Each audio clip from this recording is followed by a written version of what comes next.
Good evening, ladies and gentlemen. My name is Jill Osborne. I'm a proud Wiradjuri woman and a Year 11 student at St Agnes Catholic High School, Rooty Hill.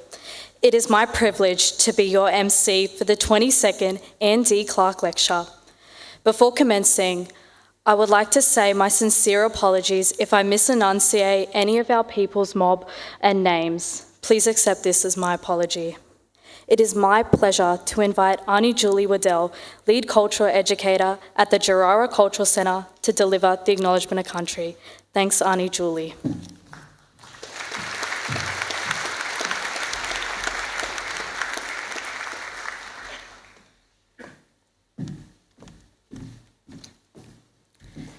Kui mitiga. Hello friends, it's really good to see you wherever you have travelled from today. My name is Julie Waddell and I'm a very proud Gamilaroi woman. That is the country of my mother and my grandfather. I was born on Gadigal land but have lived, worked and played on Darug land for my entire adult life. I would like to take this opportunity to acknowledge the traditional custodians on the lands in which we meet today, the Black Swan people, Mulgoa clan of the Darug Nation. It is with such pride that I stand before a room of respected elders.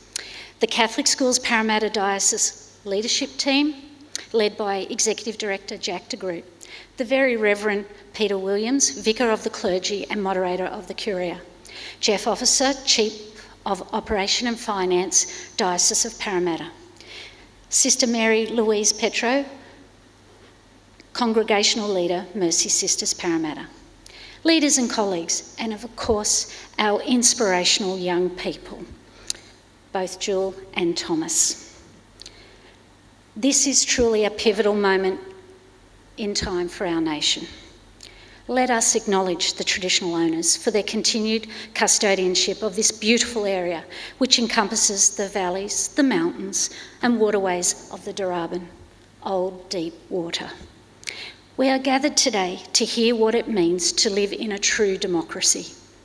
Let us take this occasion to listen intently to why our nation is at the precipice of real change for the future.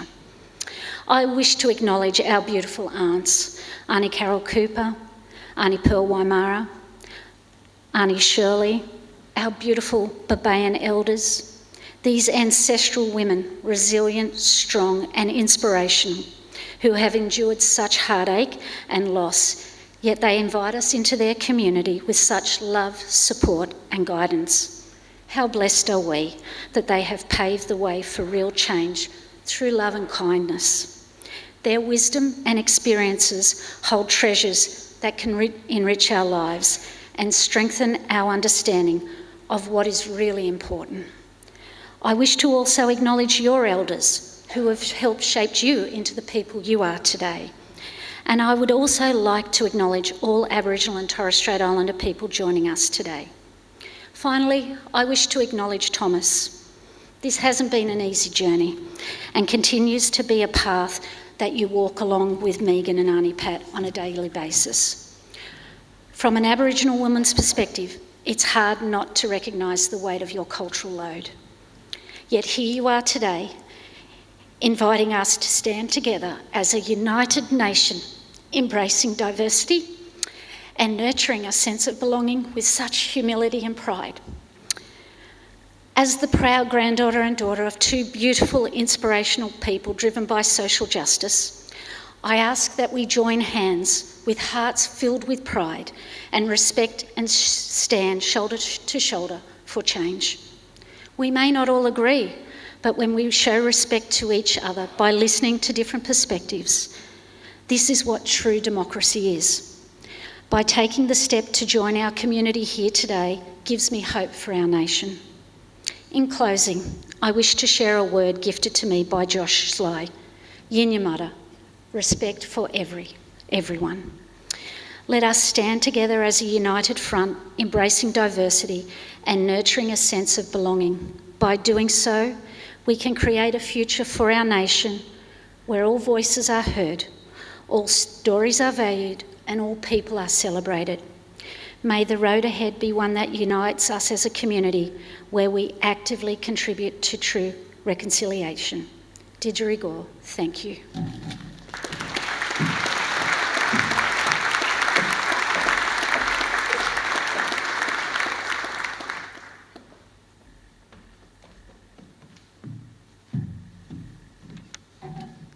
Thank you so much, Auntie Julie. Prayer is an important part of our Catholic faith and tradition. If you feel comfortable in doing so, please join me in reading the prayer this evening. It is the Holy Father's personal adaptation of the much-loved peace prayer of St. Francis.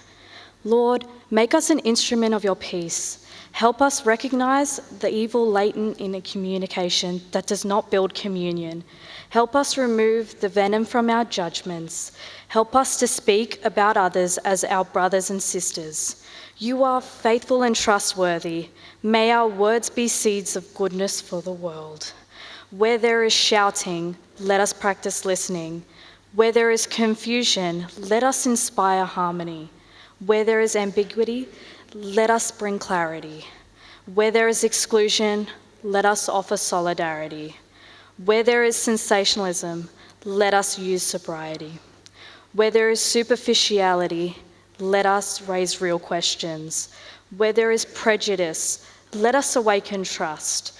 Where there is hostility, let us bring respect. Where there is falsehood, let us bring truth. Amen. The very first Anne de Clark lecture was held in 2000, with only COVID years of 2020 and 2021 being the years the lecture was not held. It is in honour of the first Executive Director of Schools in the Diocese of Parramatta, Miss Anne Clark. Anne was appointed as the Foundation Executive Director of Catholic Education in 1987 and held this position until her death in 1997. Anne was a visionary education leader who charted a forward-thinking educational agenda which we continue to build on today. The purpose of the Anne de Clark lecture is to stretch our imagination as we listen to the thoughts leaders share, their insights with local educators and guests on how we can make a society we live in a better and fairer place. There is a significant list of eminent speakers who have delivered the Anne de Clark lecture. These include Most Reverend Vincent Long Van Nguyen, 4th Bishop of Parramatta, Professors Andy Hargreaves, John Hattie, Michael Phelan, Patrick Griffin, and Yong Jia, Father Frank Brennan, Senator Patrick Dodson, and the Reverend Tim Costello, who delivered the last year's address. We continue this tradition this evening. I wish to acknowledge our very special guests this evening. These include many senior leaders of the Diocese of Parramatta, including the Catholic Diocese Parramatta Leadership Team, led by the Executive Jack de Groot, the Very Reverend Peter Williams, Vicar of the Clergy and Moderator of the Curia, Jeff Officer, Chief of Operations, Finance Diocese of Parramatta, Sister Mary Louise Petro, Congregational Leader, Mercy Sisters Parramatta. Our particular special guests, the representatives from our community. It is such a pleasure to have you here. Auntie Carol, Auntie Daisy, Auntie Jenny, Auntie Elaine, Auntie Judy, Sister Naomi, Auntie Pearl, Auntie Sarah, and Auntie Cheryl Ann. There are other Aboriginal leaders here tonight, including the representatives from the Mount Druitt Reconciliation Group. There are also many other leaders of the diocesan agencies and ministries, principals and staff from our 80 great Catholic schools, all CSDP colleagues, members of the public and the media, and to those who I have missed, to all our guests, one and all, welcome and thank you for being here. So a little bit about tonight's speaker, Thomas Mayo. Thomas is a Karareg Aboriginal Kukulgal Erumbumli Torres Strait Islander man, a signatory of the Uluru Statement of the Heart. Thomas has been a leading advocate since the inception in May 2017. He is the chairperson of the Northern Territory Indigenous Labour Network and a director on the Australians Indigenous Constitutional Recognition Board. Thomas is the author of 6 books published by Hardy Grants, as well as many articles and essays, published across the major media providers. His latest book is co-authored by former ABC journalist Kerry O'Brien, The Voice to Parliament Handbook, which was published in May 2023. I would now like to invite Mr. Jack de Groot to the stage to officially welcome tonight's speaker, Thomas Mayo, and explain why this year's Anne D. Clark Lecture is particularly important. Jack also has a special announcement to make.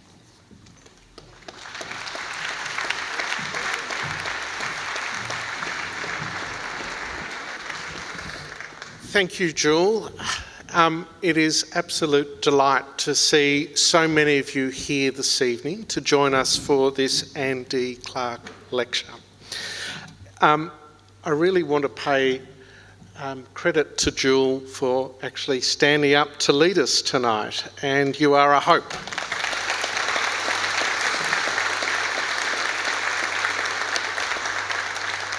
You and so many of our first Australian students are a real sign of hope, of reconciliation, and the joined-up approach to justice that calls us to focus on the voice tonight. At Catholic schools in the Parramatta Diocese, we are all about improving the outcomes for all of our students. There are about 1,000 First Australian students within our system of education. And we, like everyone else involved in the Ministry of Education, whether in Catholic education, state education, or the independent or community schools sector, all need to do better. Because as the Closing the Gap reports each year tell us, we are not closing the gap on educational attainment and achievement for our first Australian children. Each of our 80 Catholic schools in the system of Parramatta Diocese are about changing the reality for all of our students to excellence in outcomes. And tonight we need to take a special focus with Jewel, with her colleague students, and with Thomas Mayo about what can change for the better. The referendum on the Indigenous voice to Parliament will take place later this year. As the Prime Minister said yesterday, we all know it won't be on grand final weekend, but it is coming close. And as Thomas said to me a little earlier this evening, that sharpens one's commitment to attend more opportunities to talk, to educate, and to give people true knowledge so they make an informed decision.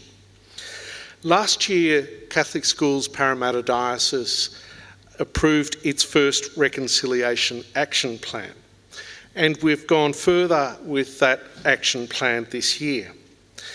And we've made commitments to delivering on the goals of that Reconciliation Action Plan, whether it's about the participation of First Australian students in our systems, whether it's about the financial support to overcome any barrier to our education, and it's about the opportunity for First Australian educators to be part of our system and to lead. And there's a lot that is about promoting justice, cultural safety, and awareness. The importance of the Uluru Statement from the Heart, which you see on the screen behind us, and which Thomas is one of the signatories to, is incredibly important to Australians. It's a generous invitation. And the Catholic Church in Australia, under the leadership of the bishops, and we in each agency of the Church, have made that commitment to the kind invitation of the Uluru Statement from the Heart, that Aboriginal and Torres Strait Islander people call us to walk with them in a movement of the Australian people for a better future. So tonight I am very pleased to announce that Catholic Schools Parramatta Diocese offers its support of the voice to Parliament and the implementation of the Uluru Statement from the Heart. In doing so, we acknowledge with a deep respect that there is diversity of opinion on these matters, and there is diversity of opinion amongst Aboriginal and Torres Strait Islander peoples. Our support then is about keeping with our Catholic commitment to social justice, and as a result of our work with Aboriginal and Torres Strait Islander children, young people and their families and colleagues. It is this spirit of reconciliation and meaningful partnership with communities to create a fairer Australia that has given birth to our invitation to Thomas Mayo this evening. So I invite Thomas to join us on stage and to deliver the 2023 Anne D. Clark Lecture. Welcome, Thomas.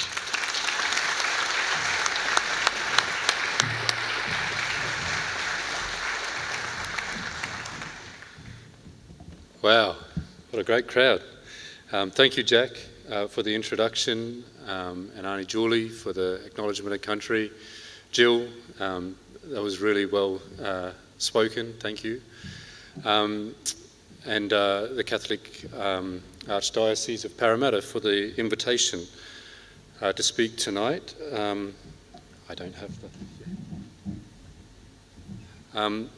I want to begin by acknowledging country myself, and elders past and present, and also acknowledge the wonderful aunties there that I got a chance to give a hug earlier on. Lovely to see you all. And also I want to express that I hope that I can do the memory of Anne D. Clark the honour that she deserves, and her great work of educating Australians and our children. And I hope to follow in the footsteps of the many great people that have spoken at this lecture, and I will take that same approach to hopefully help you all leave here feeling fulfilled with knowledge that will help you then go out and follow on with this mission that I want to congratulate you for committing to see this referendum be a great success. I understand that there are many views and perspectives amongst Australians as well as Aboriginal and Torres Strait Islander people, but I believe that with the truth, with the information, that a great majority of Australians will vote yes with us. So firstly, I just want to cover off who I am and how I come to be here. I have always lived on Larrakia country. That is where I was born. I was a wharfie. That was my first job after I left school from when I was 17 years old.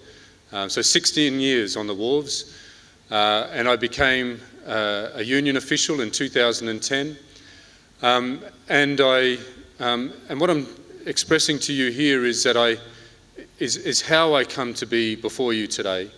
So passionate about what I'm talking about. In 2010, I became an official of the union, and I'd learnt the value of unity on the wharves for many reasons, sticking together for better safety, for wages and conditions. But I also worked with some elders that had been a part of my own people's struggles. The Gurindji Wave Hill Walk-Off for one, and for those that don't know about it, that was in 1966 when Gurindji people and when the Aboriginal people working on Wave Hill Station walked off for equal wages. It was the Aboriginal stock workers and domestics. They walked off not just for equal wages, it became a struggle for land rights. And it's important to understand why they initially walked off. They were paid in rations, so just some flour, some sugar and some tobacco. They worked something like 16-hour days. And I want us all to reflect on that before I go on, that if you are only getting enough sustenance to work those sorts of hours each day, that's not just working for rations, right? It was slavery. It was slavery. And so it was really courageous of the Gurindji people to walk off, and I was really proud as a wharfie to work with some old people that had taken supplies regularly from Darwin down to the Gurindji mob as they struggled to be acknowledged for their position on their country and to have some land back. And they are great supporters of the Yes campaign, because they understand that it's one thing to get that handful of sand, that iconic moment that some of you might remember, Gough Whitlam pouring that handful of sand into Vincent Lingiari's. And the dream of Vincent Lingiari and the Gurindji people was to live on their land, their way. But they understood, when I took the Uluru Statement there, the first place I took it to, the canvas, to Gurindji country, they understood the importance of a voice. Because it's one thing to have some land back, but if you don't have a voice to influence the laws and policies that control how you are able to enjoy your country, then you're not quite there yet. They established a cattle station and a mining company, and they suffered all sorts of paternalism and sabotage, and they lost that dream, and they are fighting hard to rebuild their community, and a voice is going to be important to that. But I continued that tradition of supporting my own people's struggles. In 2015, for example, you might remember the WA community closures issue. Do you remember? There were protests all around the country. And this was when the Prime Minister at the time, Tony Abbott, cut hundreds of millions of dollars from frontline community services, which led to the WA Parliament, the WA government announcing that they would shut off those services to communities, and this having a real harmful impact. And in organising also the response to the treatment of youth in detention in Don Dale, if you remember, Four Corners exposed it in 2016. Children as young as 10 basically being tortured in the Don Dale facility. And again, I want to inspire a bit of reflection here, that if you cut those services from families with a baby that might have fetal alcohol syndrome, families that have carried traumas, and we know through science that these traumas are carried from generation to generation, that if you take away those services for that healing, to help people to find their feet after all of those injustices, what does that do? You would have heard about the media talking about youth crime, yeah? In Alice Springs, in other towns. You look back to 2015 and you think about those services being taken away from those families and those children, and there is a ripple-on effect. And if you think about children that are treated that way in those detention centres, does that help them? Or does it set them up for failure? Does it damage them for the rest of their lives? It fails those children, it fails those families, but it also fails the victims of crime. It also fails our community because it perpetuates those problems.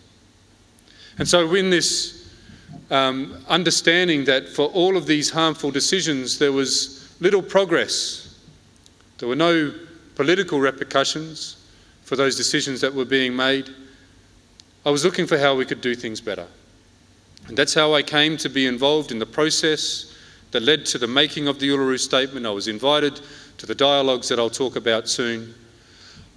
We put our minds together, we learnt the lessons from the past, we came up with a consensus. And I believe in what we proposed in the Uluru Statement from the Heart. I believe that a voice is going to make a difference to the welfare and the greatness of this nation. And the union has supported me for 6 years to do this, to advocate for this moment. I'm not here as an employee of the government. I'm not here because I'm paid by a campaign. I'm here because I believe in this. And I hope I can help you understand why.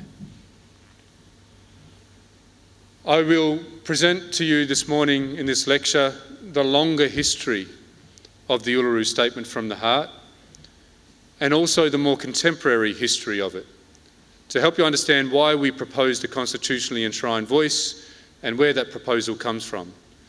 And then, after that, I'm going to go into the detail, the nuts and bolts. We'll get into it. What is this referendum about? What is a referendum? What's going to change if we should vote yes? And all of the detail that you need to go out and help us to succeed later this year. So the Uluru Statement from the Heart is one of many statements and petitions. You can see it there. It's a canvas, 1.6 by 1.8 metres, a sacred object. You can see those signatures of all the people that were there when we signed it. But it's one of many. And I'm just going to mention several here to show you this pattern throughout history that informed the decisions that we made at Uluru. This one here is from 1937. It was the William Cooper and the leaders of the time. They made a petition that they put to the King.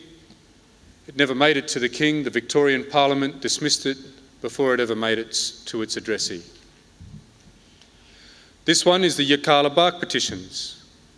The Yirrkala Bark petitions was put together by the Yolngu people on the weekend that just passed. The Gama festival was held. And so the Yolngu people, when they made the Yirrkala Bark petitions, what they were seeking to do was protect country. It is addressed to the Federal Parliament. The Federal Parliament were moving to excise a massive portion of Yolngu land. For those that don't know, the Yolngu people are the Aboriginal people of northeast Arnhem Land. And one of the passages in the Yirrkala Bark petition is this. I'll paraphrase. It says that we fear that we will suffer the same fate as the Larrakia tribes. And so the Yolngu people in those days, they saw the city of Darwin being built on Larrakia country, and they thought that the Larrakia people were basically wiped out following the massacres and cruelties, and they feared that fate. They feared that if this mine was to go ahead and destroy sacred sites and hunting grounds, if people were to come onto country in such a way that they would suffer that fate too. The 1972 Larrakia petition to the Queen, much less known. This petition, you can see the thumbprints from our illiterate elders of the time. In the bottom left, you can see the patched together Larrakia petition to the Queen. In common for all of these statements and petitions that I've mentioned, and again, this isn't an exhaustive list, this is just to show you this pattern that is throughout the history of our struggle. All of these statements and petitions called for political representation, or in another word, a voice. Consistently, we have called for a voice, which is normal, right? For a large group of people to organise representation so that they come together regularly, have informed debate and discussion, go out with some coherency, with a consensus, with some strength to see change. Unions, councils, there's many iterations of representative bodies to look to. The 1988 Barunga Statement, in common for all of these statements and petitions also is that they were all dismissed and ignored by the King or the Parliament or the Queen that they were addressed to. There's some important lessons in that. This one here is the 1988 Barunga Statement. And the Barunga Statement is a little bit different. Bob Hawke was the Prime Minister at the time. He travelled to Barunga, a small Aboriginal community near Katherine in the Northern Territory. You can see him shaking the late, great Yunupingu's hand there, one of the great leaders of our people who passed on recently, who was very much memorialised at the Gama Festival over the weekend. Hawke listened to the proposals in the Barunga Statement, and once again the Barunga Statement proposed representation, consistent with those other statements and petitions. And Hawke promised the voice. He also promised a national treaty, which is something that was called for in the Larrakia petition as well. And Hawke established the Aboriginal and Torres Strait Islander Commission soon after. Now I'm going to go through another pattern throughout our history. Aboriginal and Torres Strait Islander people, as I said, it's common sense for a large group of people to organise structures of representation. We didn't wait for governments to do that for us. We have always wanted to take responsibility for our communities and our families and our people. We established the Australian Aboriginal Progressive Association in the 1920s, the Australian Aborigines League, the Aboriginal Advancement League for CATSI, again, not an exhaustive list. But over and over again, without waiting, we have established representation to take our interests forward, to try and gain justice, and to try and repair the damage of colonisation, and to simply be heard. All of these representative bodies were silenced. And in these early days especially, they were silenced through tactics of intimidation. The authorities in those days had complete power over our lives. They could steal our children, they could direct us to work without pay, they could exile us from country and our families, they could decide who we could marry, they could put curfews on us. Especially in Queensland, you see boundary streets in every town and city where those curfews were upheld. They used those powers to intimidate the leaders to be able to silence those voices. Also, we have convinced more benevolent governments, especially after 1967 when we were finally counted as Australian citizens, we have seen representative bodies established by government. The National Aboriginal Consultative Committee under Whitlam, changed under Fraser, that one changed by Hawke, the Aboriginal and Torres Strait Islander Commission, silenced by Howard. Again, a pattern. We have established voices under one government, the next one comes along and always takes it away. So these patterns throughout history we just cannot ignore. The Aboriginal and Torres Strait Islander Commission, many Australians have been led to believe, even our own people sadly, that we are incapable of organising representation and to be civilised in the way that we speak for ourselves. You see what happened, let's use ATSIC as an example. It was established under Hawke, as I said, to the vehement opposition of Howard in opposition. And when Howard won power from 1996, he went about destroying it. Now, this is certain. The Aboriginal and Torres Strait Islander Commission was doing some great work. What is also certain is that it had its problems. But let's keep this in mind. All organisations have problems from time to time. All organisations. And what do we do with organisations when they are having problems? We deal with them. We reform. We close loopholes. We change the rules or the constitution. If it's a democracy, then you give the opportunity for the people to choose better leaders. If there are people that are breaking the law or if there's corruption, then the law should deal with it. It never had a chance, like all the other representative bodies that we've established. The problems that ATSIC was having were amplified, its successes were not talked about. There was a review done, 2 Conservatives, it was the Hannaford report, and Auntie Jackie Huggins did the inquiry. The report recommended that ATSIC should continue, but it needed some reforms. This was ignored. As soon as Howard had the support of the Latham Labor opposition, it was silenced as well with a stroke of a pen, a simple majority in Parliament.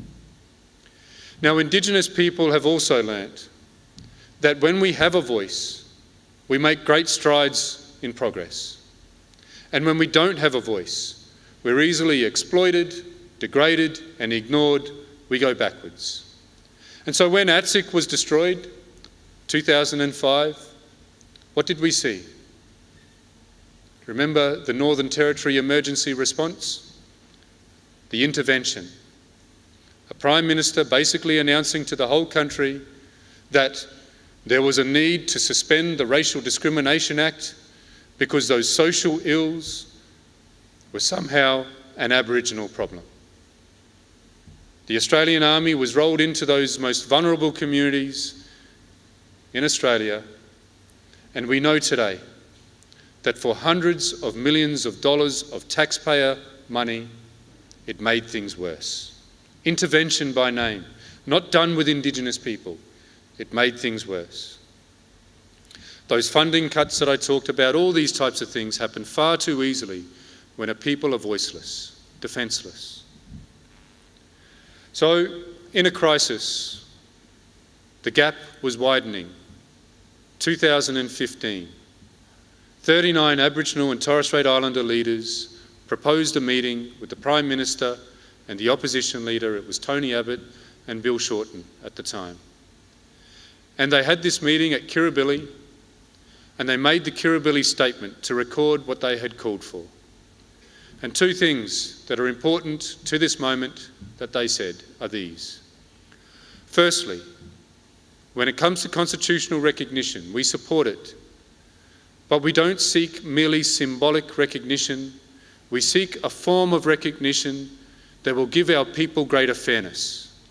Those were the words that were used, greater fairness. And secondly, that we understand that these meetings can happen and nothing might follow. So we propose that a referendum council be established to take the question of what form of recognition that should be to the Australian people and also to our communities around the country. And so from that came the referendum council with bipartisan support. There were 13 regional dialogues all around the country. They were led by the people that were mentioned, Auntie Pat Anderson and Professor Megan Davis, Noel Pearson, Uncle Pedro Stephen, a whole lot of people, 50% Indigenous people, 50% non-Indigenous, led this process of dialogues all around the country. And these dialogues brought together those lessons that we'd learnt. We had debate and discussion. We elected delegates to take the priorities set in those dialogues to the heart of the nation. And we had 3 more days of discussion. And that is where the Uluru Statement from the Heart came from. On the final morning, we reached a consensus. It was 250 of 270 of us that stood as one and endorsed it with standing acclamation and tears of joy and hope. A great consensus. There's that moment there.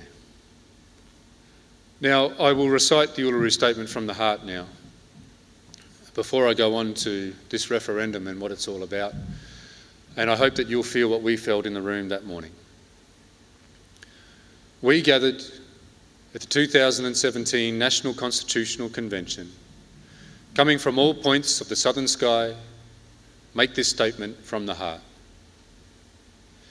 Our Aboriginal and Torres Strait Islander tribes were the first sovereign nations of the Australian continent and its adjacent islands, and possessed it under our own laws and customs.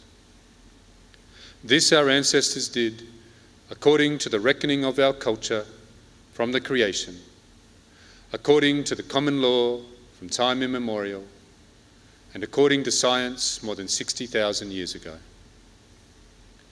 This sovereignty is a spiritual notion, the ancestral tie between the land or Mother Nature and the Aboriginal and Torres Strait Islander peoples who were born therefrom, remain attached thereto, and must one day return thither to be united with our ancestors.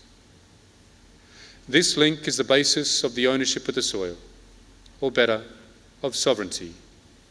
It has never been ceded or extinguished, and it coexists with the sovereignty of the Crown. How could it be otherwise, that a people's possessed a land for 60 millennia, and this sacred link should disappear from world history in merely the last 200 years? With substantive constitutional change and structural reform, we believe this ancient sovereignty can shine through as a fuller expression of Australia's nationhood. Proportionately, we are the most incarcerated people on the planet. We are not an innately criminal people. Our children are alien from their families at unprecedented rates. This cannot be because we have no love for them. And our youth languish in detention in obscene numbers. They should be our hope for the future. These dimensions of our crisis tell plainly the structural nature of our problem. This is the torment of our powerlessness. We seek constitutional reforms to empower our people and take a rightful place in our own country. When we have power over our destiny, our children will flourish, they will walk in 2 worlds, and their culture will be a gift to their country. We call for the establishment of a First Nations voice enshrined in the Constitution. Makarrata is the culmination of our agenda, the coming together after a struggle. It captures our aspirations for a fair and truthful relationship with the people of Australia and a better future for our children based on justice and self-determination. We seek a Makarrata Commission to supervise a process of agreement making between governments and First Nations and truth-telling about our history. In 1967 we were counted. In 2017 we seek to be heard. We leave base camp and start our trek across this vast country. We invite you to walk with us in a movement of the Australian people for a better future. That's the Uluru Statement.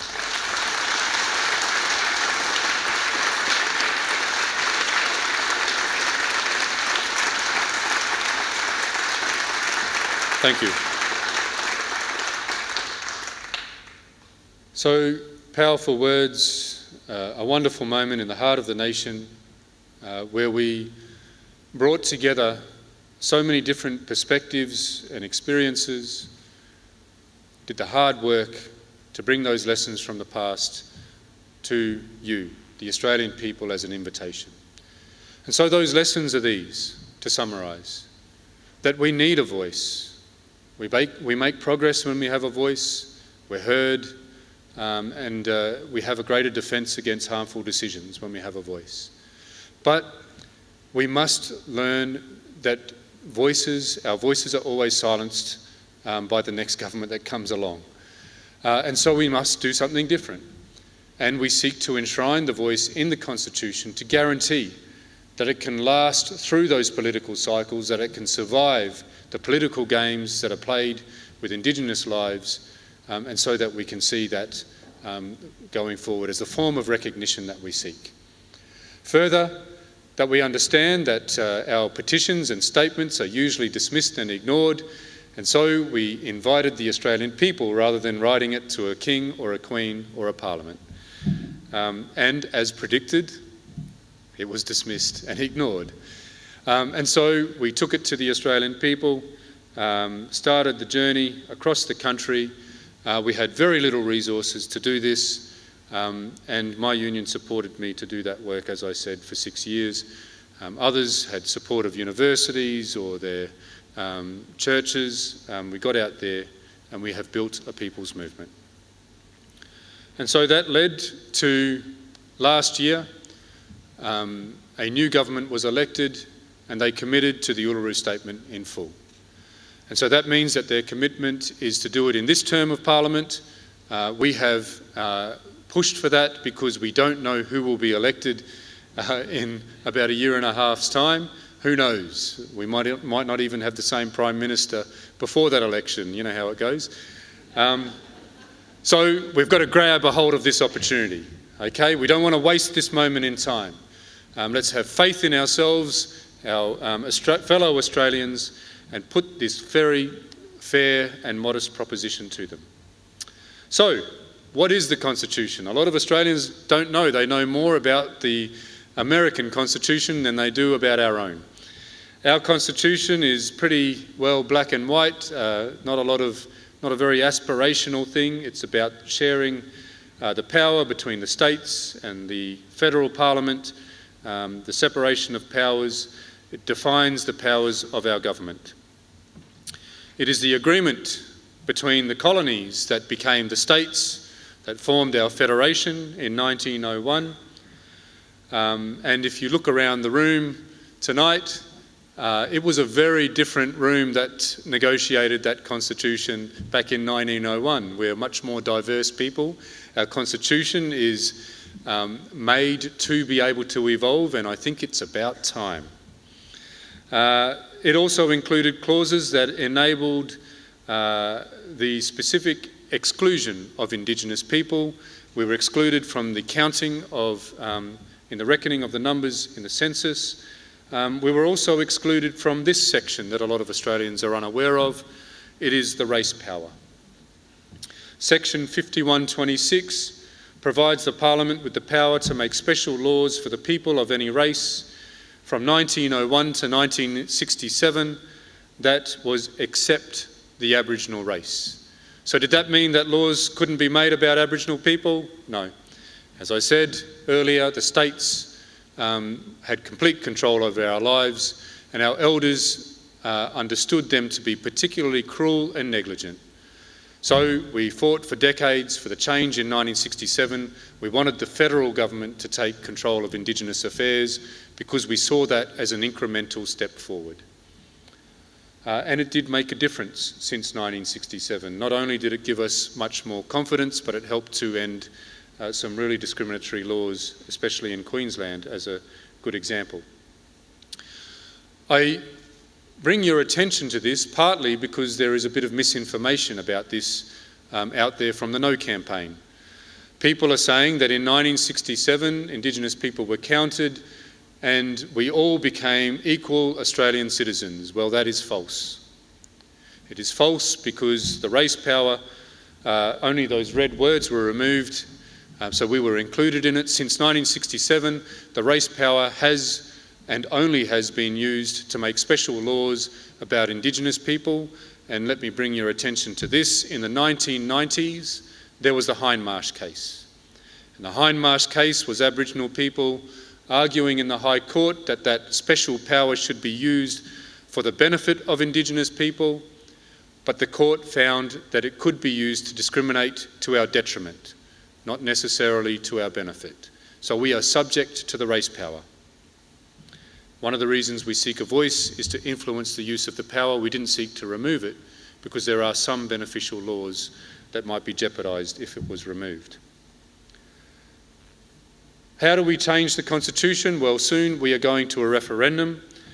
To win a referendum, we need a double majority of voters to support the alteration to the Constitution. So a majority of voters overall must agree, and a majority of voters in a majority of states must agree. It's a very difficult task, but we're going to go there. We're going to do it. Territories aren't counted in that, so my vote in the Northern Territory only counts to that first measure, a majority overall. It's a legacy. It's nothing we can change now. What is the change that we're proposing? I prefer to use this slide. It is the exact words that will go into the Constitution when we vote yes. So new Chapter 9, Recognition of Aboriginal and Torres Strait Islander Peoples, Section 129, Aboriginal and Torres Strait Islander Voice. In recognition of Aboriginal and Torres Strait Islander peoples as the first peoples of Australia, so that's a preambular piece, that this is to recognise Indigenous people. 1, there shall be a body to be called the Aboriginal and Torres Strait Islander Voice.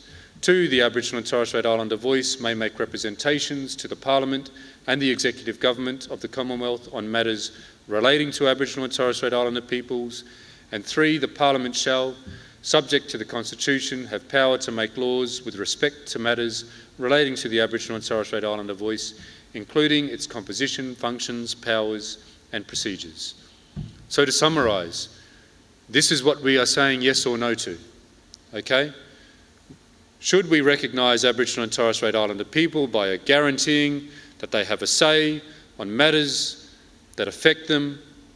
That is it. The Parliament decides the rest, okay? Now this is the way that our Constitution works. Our Constitution doesn't say how many naval bases there should be in the country or where they are based. It just says that the Parliament has the power to make laws in defence of the country, that the Parliament has the power to make laws to collect taxes. It doesn't say how much tax, where the tax office should be, those types of things. Because those things need to be flexible.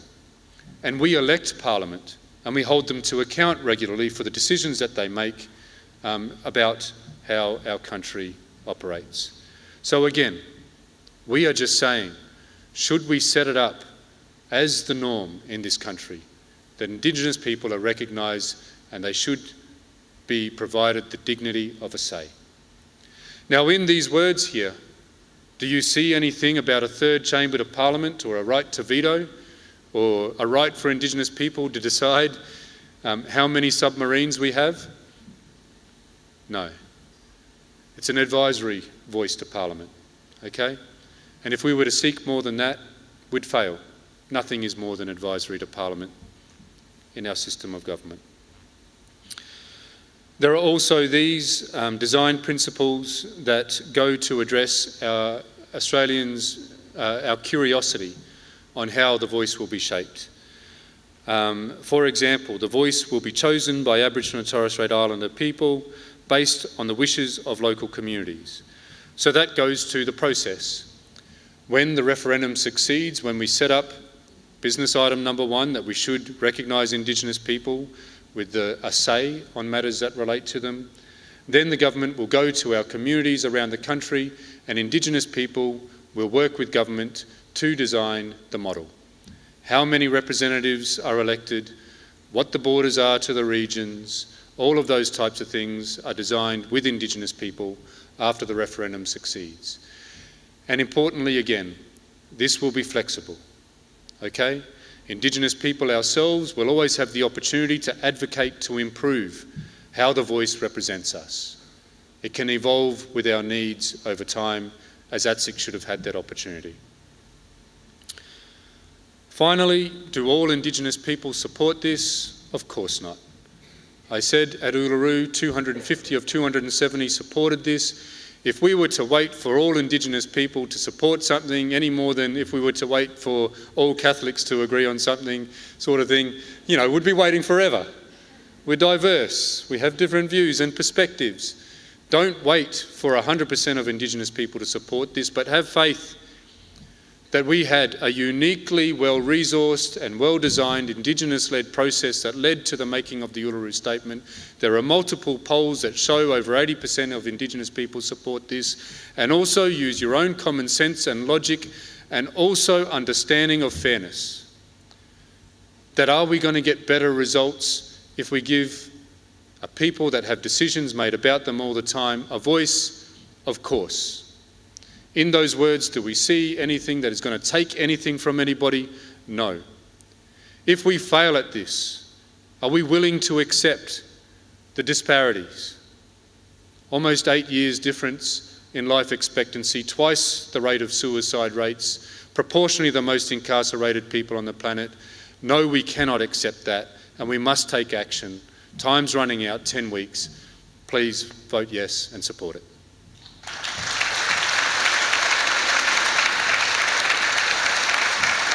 Thank you.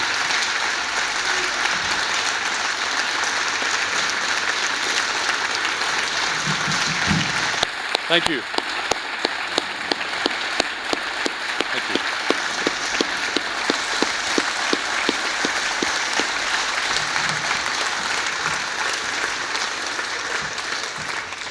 Well, if we have time and I didn't ramble on too long and people are still, obviously you're still awake, thank you for that. You know, I really want a deep understanding of this. I know there's some questions that I probably haven't answered in that celebration, but I saw Mark coming down the stairs and I panicked that I was taking too long. So I'm happy to answer any questions. Thank you, Mark, for the push along. Yeah. Hands, thank you.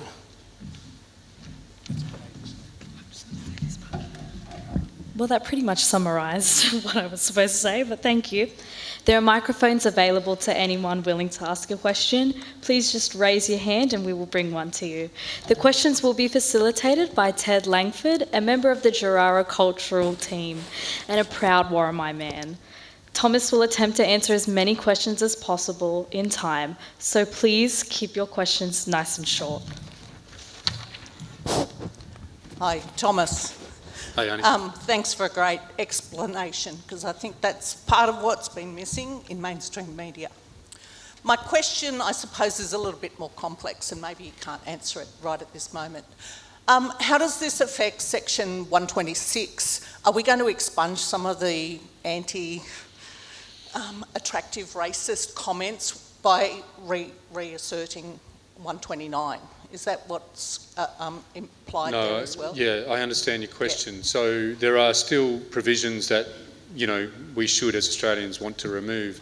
That was considered, though it was seen as not something that provided us the vehicle for change that we want.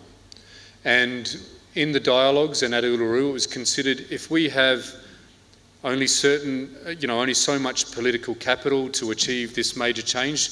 Do we want to confuse it by trying to change other sections now that are redundant actually? The section that you talk about actually does nothing. And we decided we should just focus on establishing a voice. Yeah. Because it's obviously... Yeah. Keep it simple. And it is simple. I hope that I've really helped you see that. The confusion is coming from the No campaign, just trying to create that. And I really hope that what you take out of here is that you'll find it much easier to say to people, and you'll be surprised how many people just need you, someone that they love and they trust, to say this. To say, I've looked into this. It's just recognition and giving a people a say. It's safe. It's meaningful. I'm voting yes. I would like you to vote yes too. You will move a lot of people like that. A lot of people still haven't even heard about this. So get out there and have those conversations.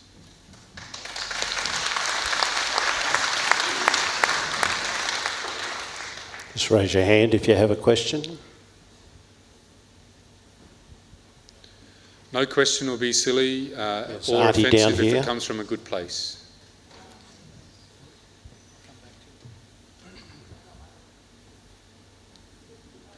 Auntie Pearl. My auntie from Torres Strait.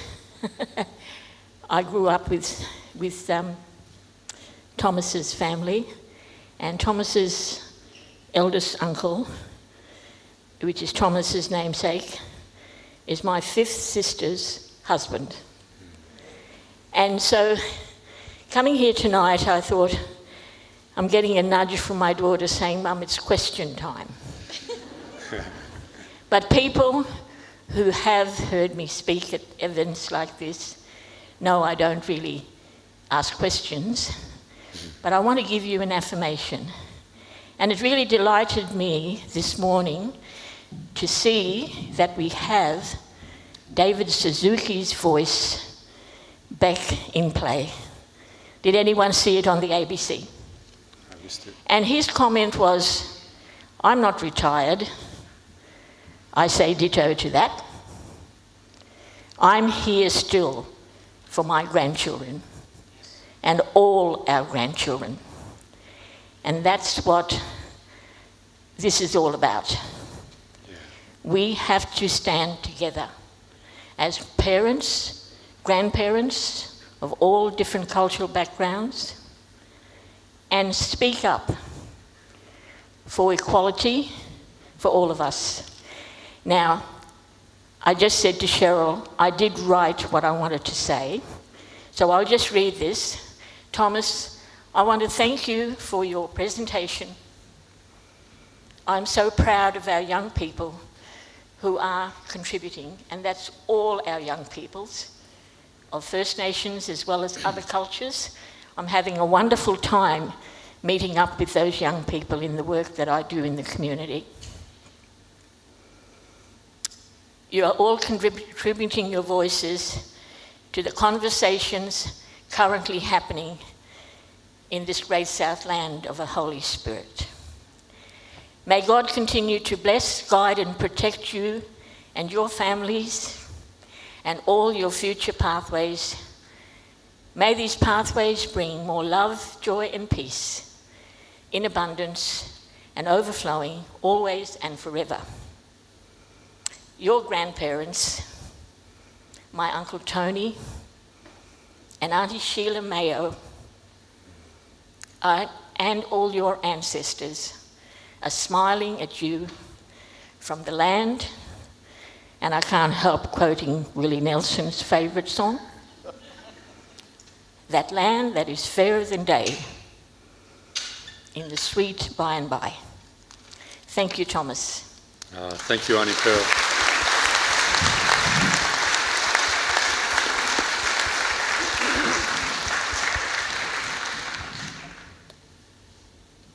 Very, very powerful. So thank you, Auntie. Is there any other people out there who would like further clarification around some of their viewpoints? Thank you, Auntie Pearl. While you're Auntie Pearl, your mum was involved in the 1960s. I can't remember her name. Auntie Mary rang me and told me about her. It made me reflect or think about this when my Auntie Mary, Auntie Pearl's sister, rang me to talk about this. When she saw me on TV the first time, I think I was really proud. And she said how you guys, when you were kids, were helping to fundraise for your mother to go to Canberra, I think it was, to support the 1967 referendum campaign. And it made me think about all of us, and our children and our grandchildren, and how they remember these things, these moments in time, where we do take a permanent step forward in bettering ourselves and our country, and just how proud they are, generations on, about what we've done. And I speak at many schools. Over the last 6 years, I've written a children's book that I often go into schools and read about the Uluru Statement.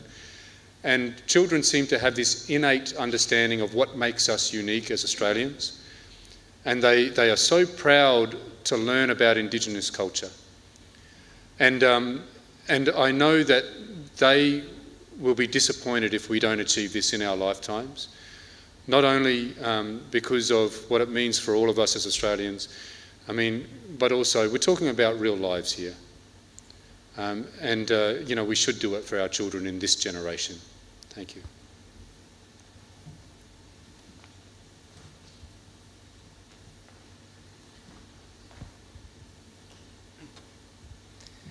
May I begin by saying thank you so much for your presentation tonight. I think for the first time ever I actually understand this subject and the importance of the decision that's in front of the Australian people in shortly. And with that in mind, I've always been minded to support. But it's very interesting to me that someone as eminent and respected as Mr. Warren Mundine seems to have a counter view. So I would be interested in your view as to why he may have that counter view and so on. Yeah, it's an interesting question. I'm just disappointed in the position that he's taken. Not so much that I think people shouldn't be able to have their own opinions and reasons for supporting one way or another, but just the false arguments that have been made. You've seen the words, that will go into the Constitution.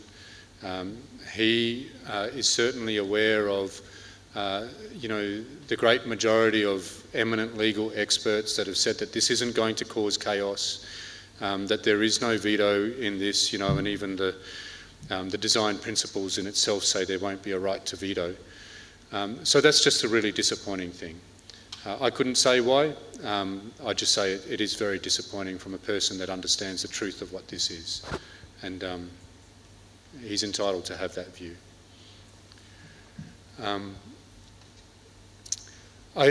We need your help to succeed in this because of the misinformation and the purposeful confusion that has been put out there. We are up against it. The polls, don't let those take away your confidence, because there'll be many polls, and the most recent one, was flawed in that it didn't test how many people are undecided, and it's actually up near 40%, is what we believe. But there is great goodwill out there, and this truth of what this is about, we cannot rely on the media to do that. We cannot rely on anyone else but ourselves to have those conversations out there. We cannot wake up the morning after the referendum and have it fail, and then, having not taken action ourselves, blame the media, or blame, dishonesty and tactics of confusion. It is up to us as Australians to communicate with people what this is. And this here is what's up on the screen there now, is how you can support. The website is yes23.com.au. There is an ability to volunteer. on that website or to find your local supporter group. I hope that all of you will register your support on that. Also join, the Archdiocese activities to support this. But the referendum might be in mid-October. That means only around 10 weeks. We are running out of time. We do have time, but we've just got to do that work. So please walk with us on this. Thank you.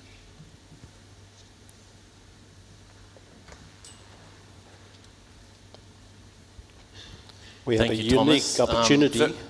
Sorry, somebody got a question? Yeah, Sorry, Ted. Thank you, Thomas. Very powerful reading of the statement. I think that was an impressive delivery for a group of people who are yearning for more information.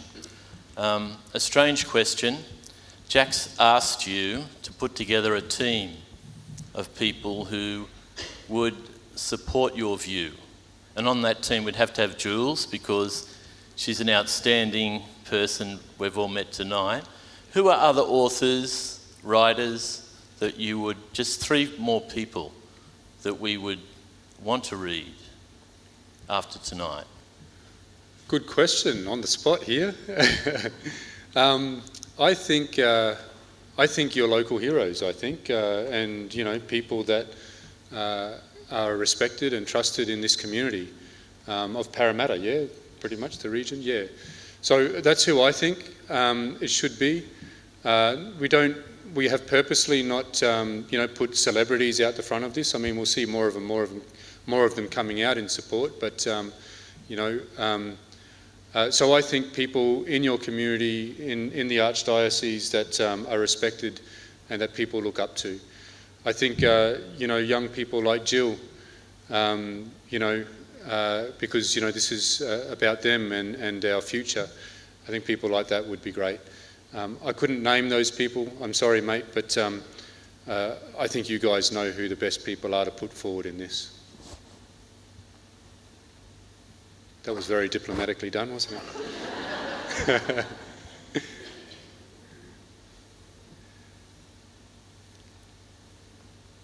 Any other questions? Further questions? We have one of the architects of the statement, the Uluru Statement, here with us. So if anyone wants further insight. Ted, further I might clarity. ask a question. There's one over there also. One over there, then I'll ask. Where am I looking? Thank you very much for obviously educating us tonight in regards to, in my eyes, I would like to know more about the future focus. So you mentioned on one of the slides how once the vote, let's say, does get through, which would be great, how the actual decisions will be made, the leaders that will be selected. Could you go in a bit more detail about that process? Yeah, excellent question. So the future process, as in what it would achieve, yeah? Sorry, I just want to get that right. You mentioned you would go then around the country and select leaders, talk about how you would actually organise the leadership and decision making in regards to the First Nations body itself.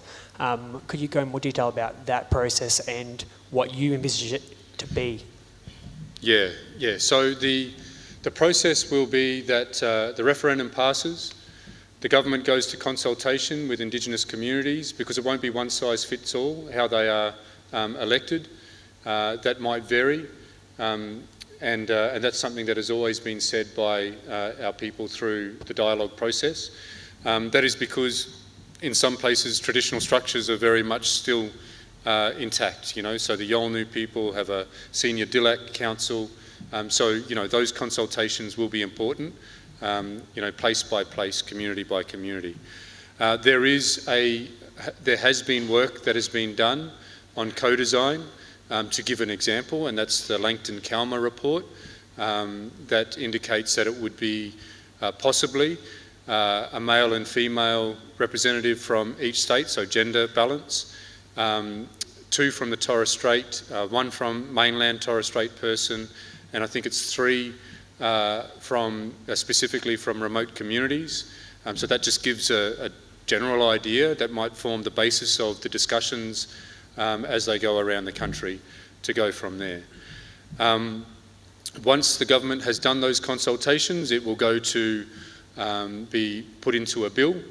So the model will be put into a bill that will go to Parliament, and then, as normal in our democracy, there will be likely a committee, a joint select committee that will look into the bill. There will be consultation with the wider Australian public then, and then Parliament will do its thing, and they'll throw stones across the Parliament and eventually come to a landing on what the voice model will be. So yeah, that's how it will be done. Just normal democracy. The Solicitor General, so basically the second sort of highest legal person in the country, expressed words to the effect that this will strengthen our democracy. It will not cause chaos, it will strengthen our democracy. It's simply, and it's not even a special right. You might hear that, the No campaign saying this is giving special rights to Indigenous people. Well, actually all it is giving us an ability to be heard, like any other group in the country, but we are voiceless. The powerlessness that we have, this voicelessness, is because we are only around 4% of the population, spread across over 150 electorates across the country. Many of our people are in remote communities. It's difficult to even have access to the internet. We are voiceless in that sense. We share common issues such as housing or the justice system, infrastructure like clean water across remote communities, education, employment. When we have a voice that can bring our solutions to the fore and present them in a coherent way, in a transparent way to the Australian people and Aboriginal and Torres Strait Islander people, so we can hold our representatives to account, then that is going to have a great impact to get better outcomes. I just had one comment and a question. Thanks so much, Thomas, for such a powerful and passionate story tonight about past injustice and hope for the future, but not just hope, but a way to get there. So my question is around that. Obviously voting yes is one thing we can do, but as a non-Aboriginal person, what's one thing I could take away tonight that I could go and do tomorrow that would help that dream become real? Oh, I love that question. I love that question. It goes again, though, to joining the campaign, so Yes 23, as an individual. As organisations, so I think there'd be multiple Catholic churches across Parramatta, yeah? Yep. So please take this to, your church. You can get pamphlets through the Yes 23 campaign. You can order them through the website. You can get merchandise, badges and shirts and things like that. So please take those pamphlets that have simple, easy to understand information into other organisations that you can have influence over fellow Australians and please do that work. Find like-minded people, probably friends and colleagues in this room to work with, so you're not carrying that burden on your own, and take it to the broader public, and don't just hold it in yourself. Take that yes and give it to others. There's also this wonderful book that Kerry and I have written. I'm not being biased here, but 50% of the author royalties go to the Indigenous Literacy Foundation.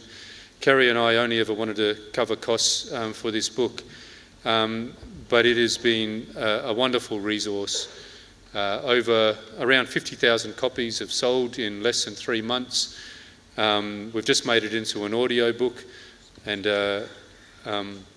we have plenty of anecdotes of people giving it to an uncle that was in a position of no, that changed his mind after reading this. It only takes about an hour and a half to read. Okay. I think that's it. Thanks very much, Thomas. Yeah. Can I say a final word? I'd love you to. Yeah. My final word is, because I've said so much, is just thank you. From the bottom of my heart, from the bottom of my heart, I want to thank you all for listening, for taking up the invitation, for all of the hard work that our elders have done to create this opportunity for me to stand up here and to take this next step for our people. I thank you all.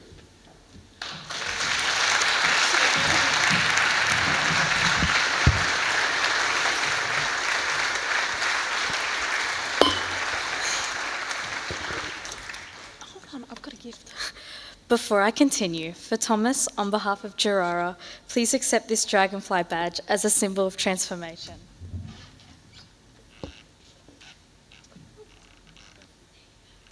Thank you, everyone.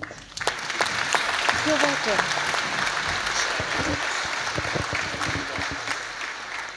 I now invite Michael Pate, Principal of Xavier College, Llandeilo, to deliver a vote of thanks to Thomas.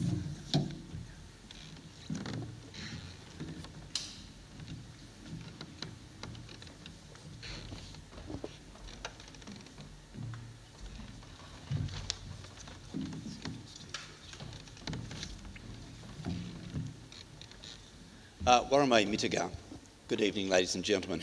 And I'm honoured to stand before you this evening to express my heartfelt gratitude to Thomas for his unwavering vision, hope and determination. His commitment to fighting the good fight is reminiscent of St Paul's words in his letter to Timothy as an inspiring example of perseverance, of dedication and effecting positive change and rectifying injustices. In our schools, our mission is to nurture the intellectual capabilities and characters of young adults, to empower them to make well-informed decisions. Our approach centres on equipping them with the necessary knowledge and tools to critically assess and discern what is right, just and true. Our focus lies in fostering their confidence to make informed choices on matters that deeply concern them. And Thomas, you do this. Central to our values is mutual respect and genuine openness and understanding of different perspectives. We strive to cultivate compassionate and responsible individuals who exemplify the best aspects of humanity through their actions. Again, Thomas, you do this. Thomas, tonight you have enriched us with knowledge, hope and clarity, enabling us to make informed decisions that will positively impact the young minds under our care. Our Indigenous students in particular deserve our utmost attention and support as they aspire to be as they aspire for a future full of hope, justice and amplified voices. As St Paul aptly remarks, life is akin to a race and the time is to act now. Thomas, your efforts have set the stage for action and we extend our sincere thanks to you for that. May you continue to be, as St Ignatius asks us all, to go and fight the good fight for justice and equality. On behalf of our Executive Director and all those present, Thomas, I'd like to thank you for your presentation this evening and present you with a gift that was made by our students at school, our T-shirt to support the voice.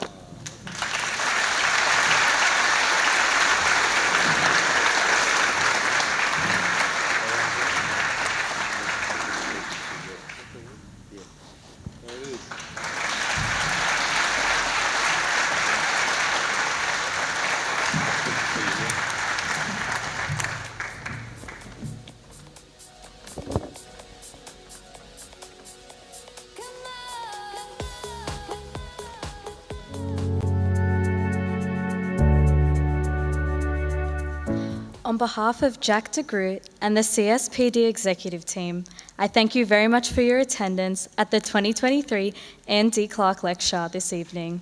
Thank you for everyone who watched online too. I wish you all a good evening and safe travels at home.